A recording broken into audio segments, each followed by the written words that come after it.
£29.9 million in civil penalties were issued to landlords across England during 2023 to 2024 and 2024 to 2025. Only £7.4 million was collected. According to data compiled by the National Residential Landlords Association, these figures highlight a significant gap between penalties issued and money recovered.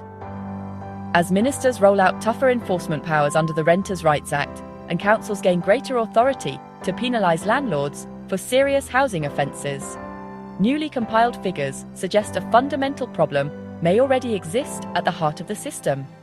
In other words, around 3/4 of the financial penalties issued never made it back to council coffers. The figures arrive at a time when the government is significantly strengthening enforcement powers across the private rented sector.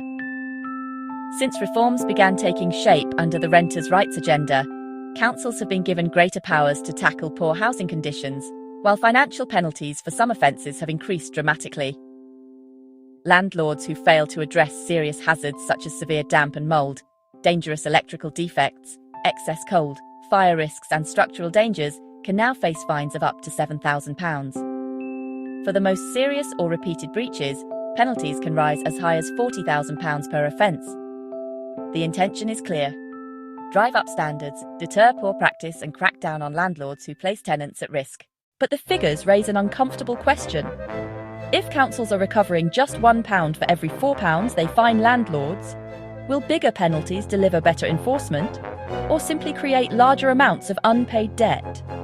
Fresh Freedom of Information responses obtained from 285 councils suggest this is not a small-scale issue.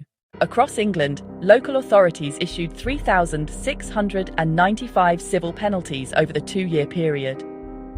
Yet despite having the legal power to impose those sanctions, only 24.9% of the money was ultimately collected.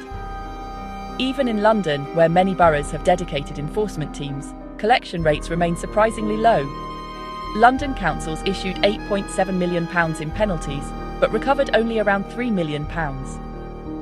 The gap between the powers available on paper and the money actually recovered raises wider questions about enforcement capacity. Because issuing a fine is one thing, investigating cases, pursuing appeals, recovering money and sustaining enforcement action requires resources, staffing and expertise. And that is where the debate becomes far more complicated than simply increasing the size of the penalties. Freedom of Information data covering 2022 to 2024 shows councils received around 300,000 complaints about poor housing conditions, yet fewer than 2% led to formal action, including just 640 prosecutions and 4,702 civil penalties. Nearly half of councils did not fine a single landlord during that period. Campaigners, citing this data, warn it points to a systemic lack of resources and enforcement capacity, leaving tenants exposed and weakening the impact of tougher powers.